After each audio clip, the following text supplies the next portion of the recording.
আমাকে ছেড়ে দাও। আমি তোমার বোন হই। তারপরও নিষ্ঠুর বাই বোনকে ছাড়ল না। বোনের হাত পা বেঁধে ইচ্ছামতো যা করল তা জানলে বন্ধুরা তোমাদের মাথা ঠিক থাকবে না। গল্পটি শুরু করার আগে আপনাদের কাছে আমার ছোট্ট একটা অনুরোধ। দয়া করে আমার চ্যানেলটি একটা লাইক দিয়ে সাবস্ক্রাইব করে সাপোর্ট করবেন। চলেন বন্ধুরা, মূল গল্পটি শুরু করি। আমি এটা কিছুতেই মেনে নিতে পারছিলাম না। আমার আপন ভাই হয়ে আমার সাথে এমনটা করবে। আমি খুব কষ্টে আপনাদের মাঝে গল্পটি শেয়ার করছি। আমার নাম সুমাইয়া আক্তার জেসমিন। সবাই আমাকে জেসমিন নামে ডাকত। আমি ক্লাস 10-এ পড়ি। আমাদের বাড়ি কাশেমপুর। আমরা 3 ভাই বোন, 2 বোন 1 ভাই। আমার বড় বোনের বিয়ে হয়ে গেছে। তারপর ভাই আর আমি রয়ে গেলাম বিয়ের বাকি। আমার ভাইয়ের নাম তাসকিন। ও ইন্টারমিডিয়েট 2nd ইয়ারে পড়ে। ও আসলে একটু মেয়ে ভক্ত ছিল। কিভাবে কোনো মেয়েকে ফাঁদে ফেলে ইচ্ছা পূর্ণ করা যায়, এটা ছিল ওর পেশা। আমার বাবা একজন মুদির দোকানের ব্যবসায়ী। তো আমরা মধ্যবিত্ত ফ্যামিলির।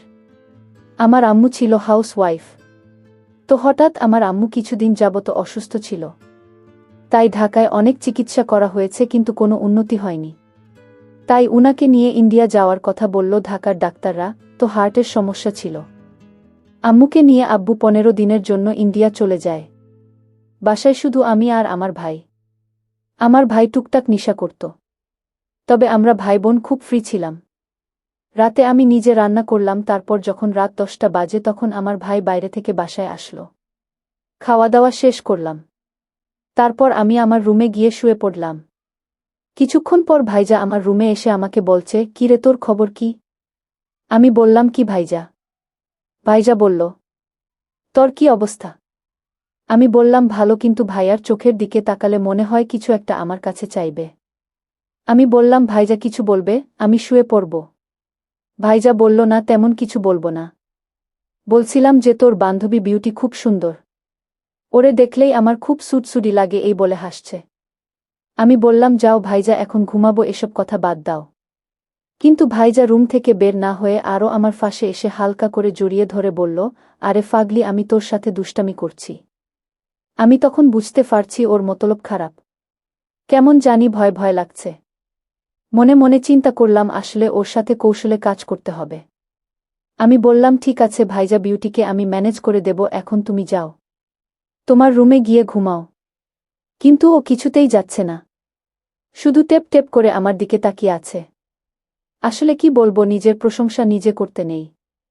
লোকে বলে আমি দেখতে নাকি পূর্ণিমার মতো। আমি একটু মোটাসোটা, তবে এতটা না। আমার ভাইও দেখতে অনেক সুন্দর মোটাসোটা।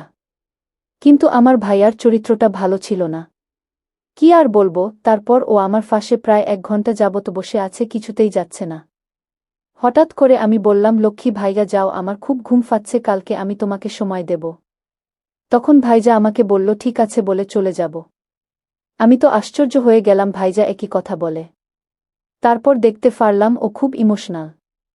বললাম, "ঠিক আছে, এখন চলে যাও।" তারপর ও আমার দুঘালে 2টো চিমটি দিয়ে চলে গেল। আমি কোনো রকম তাড়াতাড়ি দরজাটা লাগিয়ে ঘুমিয়ে পড়লাম। তারপর সকাল হলো, আমি স্কুলে গেলাম, ভাইজা কলেজে গেল। তারপর স্কুল থেকে এসে রান্নাবান্না করে বসে আছি। কিন্তু এদিকে প্রায় রাত 11:30 বেজে গেল, ভাই আসছে না। বাসায় আমি একা একা। আকাশের অবস্থাও ভালো না, কেমন জানি বিদ্যুৎ চমকাচ্ছে। টেনশনে ভাইয়াকে একটা ফোন দিলাম, "তুই কোথায় আছিস?" ও বলল, "আমি আসতেছি, আধা ঘন্টার ভিতরে চলে আসব।" আসতে প্রায় 12টা বেজে গেল। তারপর আমি বললাম, "ভাইজা এত রাত করে আসলে, আমি বাসায় একা।" ভাইয়া উত্তর দিল, "আসলে একটু বন্ধুবান্ধবের সাথে আড্ডা বেশি হয়ে গেছে, তো সরি বোন, আসতে দেরি হয়ে গেছে।" আমি বললাম, "ওকে, তাড়াতাড়ি হাত পা ধুয়ে আয়, খাওয়া দাওয়া করবি।" এই বলে ভাইজা আমার ফাঁস দিয়ে যাচ্ছে। কিন্তু ওর শরীর থেকে কেমন জানি একটা গন্ধ আসছে। আমার বমি বমি ভাব লাগছে। আমি বললাম, "ভাইজা, এগুলা কেন খাস? ভালো করে মুখ ধুয়ে তারপর আয়।"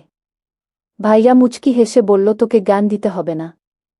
তারপর দুজনে মিলে একসাথে খাওয়া দাওয়া শেষ করার পর ভাইয়ার চোখের দিকে তাকিয়ে মনে হয় চোখ একদম লাল। আমি বুঝতে পারছি খুব বেশি পানি খেয়েছে। তারপর ভাইজা আমাকে বলল, "তোর জন্য একটা গিফট এনেছি।" আমি আবার গিফট খুব পছন্দ করি। তখন বললাম, "কি গিফট ভাইয়া, তাড়াতাড়ি দে।" তখন ভাইয়া মুচকি হাসি দিয়ে ওর ফেনের পকেট থেকে একটা 7 আপ বের করল। আমি আবার 7 আপ খেতে পছন্দ করতাম। কিন্তু আমি তো কোনো সময় ভাবিনি সে 7 আপের ভিতরে কি বরে নিয়ে এসেছে। আসলে তখন আমার মাথায় কোনো কমন সেন্স ছিল না। আমি খুশিতে 7 আপ খেয়ে ফেললাম। তারপর 10 মিনিট পার হওয়ার পর কেমন জানি মাথাটা আমার বারবার লাগছে।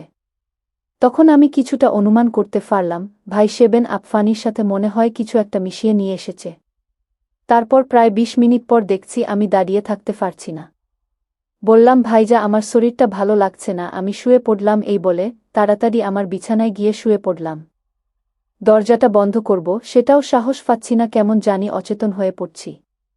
শরীরে বিন্দু পরিমাণ শক্তি পাচ্ছি না, কেমন জানি সারাটা শরীর ঘামছে। এ অবস্থায় 5-10 মিনিট পর দেখি ভাইজা আমার রুমে আসছে। তারপর আমাকে বলছে, তোর শরীর কি বেশি খারাপ লাগছে? আমি বললাম, হ্যাঁ। কিন্তু তুই আমাকে কি খাওয়াইলি, আমার এমন লাগছে কেন? ও বলল, 7 আপ খাইলে একটু আধটু এমন লাগে।